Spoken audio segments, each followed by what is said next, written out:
Welcome my fellow dwarves, welcome to the third video in what will be a long line of tutorial videos provided to you by Corporate. In this video training series dubbed Deep Rock Basics, I, your corporate trainer, will be going over all the things you need to know as a new employee of our great intergalactic family-owned company. These basics can include anything from how to use your gear to how to complete certain corporate objectives while on site in Hoxie's 4. Because who better to tell you how to do your job than the guy who sits back on Space Rig? Exactly, don't think too much about it, Greenbeard. Just settle in as we discuss the recent Rockpox outbreak we've been seeing on Hoxie's 4 and how we deal with it. In case you aren't aware, Greenbeard, there's been an asteroid that has entered Hoxie's 4 orbit. This asteroid seems to be carrying a peculiar contagion on it that has descended below the surface of Hoxie's and begun infecting the life forms within.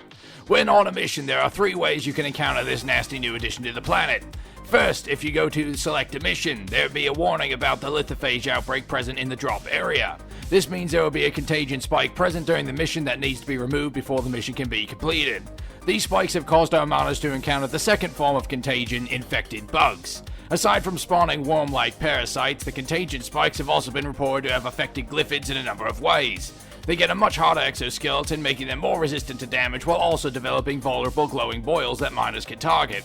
The third encounter with this pathogen is in the fresh impact of a meteorite.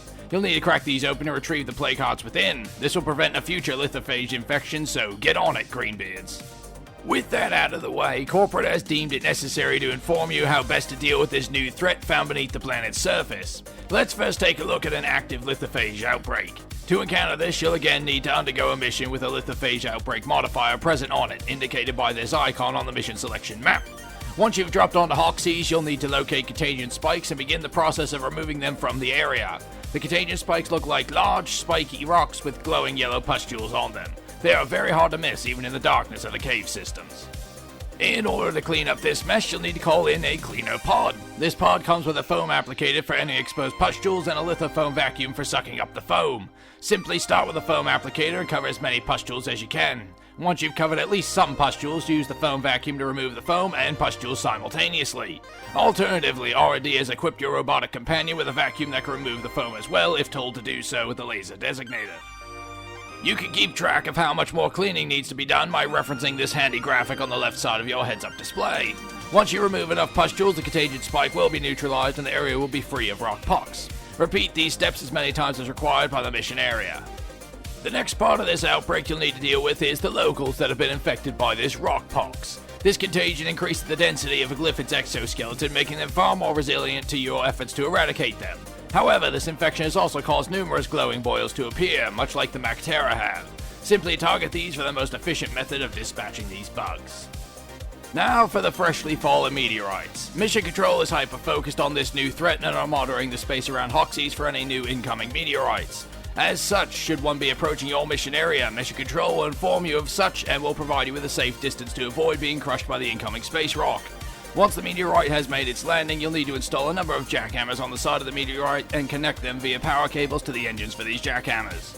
Once they're all connected, the hammers will begin breaking into the meteorite. During this process, as with most of our activities on the planet, the locals will attempt to intervene. Do not let them. You'll also need to regularly repair the engines to keep the hammers going, as this new tech R&D came up with very quickly is still a bit finicky. It breaks itself down over time. But if properly maintained, you'll be able to crack open a meteorite in no time. Once you've cracked it, retrieve the plague hearts inside and stow them in the mining utility lift engine or a drop pod, and that's it. You've just prevented another lithophage infection. And now some tips for our intrepid miners. Rockpox is capable of infecting more than just glyphids and the planet. Keep an eye on your personal infection meter. Should this become full, you'll rapidly grow boils, become immobilized, and lose your shield, leaving you very open to attack. With enough wiggling, you should break yourself free from this infection, however. Standing on or near lithophage nodes will slowly increase your infection. However, the greatest threat in terms of infection ability are the worm-like parasites that will rapidly attack you. Each strike will drastically increase your infection meter, so deal with them before they get too close. Meteorites can strike anywhere on Hoxie's at any moment. However, you're more likely to encounter a meteorite landing if you undertake a mission in a lithophage threat area, denoted by the large moving patch of red you can see on the mission selection portal. However, meteorites will curiously never land in an area with an active lithophage infection. Keep this in mind if you're looking to hunt for fresh meteorites.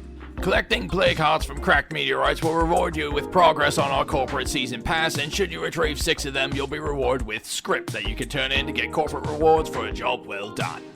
So there you have it, Greenbeards. That's all you need to know about dealing with this lithophage outbreak from this rogue asteroid. Simply enter a cavern via drop pod, locate large yellow contagion spikes, call down a cleaning pod, and get to work foaming up and vacuuming away the pustules. We hope you maintain your health on these missions, as you are all that stands between this mystery contagion and this entire enterprise going down. Out of the unique hazards we've faced so far, how do you feel about the lithophage outbreaks and the meteorites? Leave your opinions in the comment section below.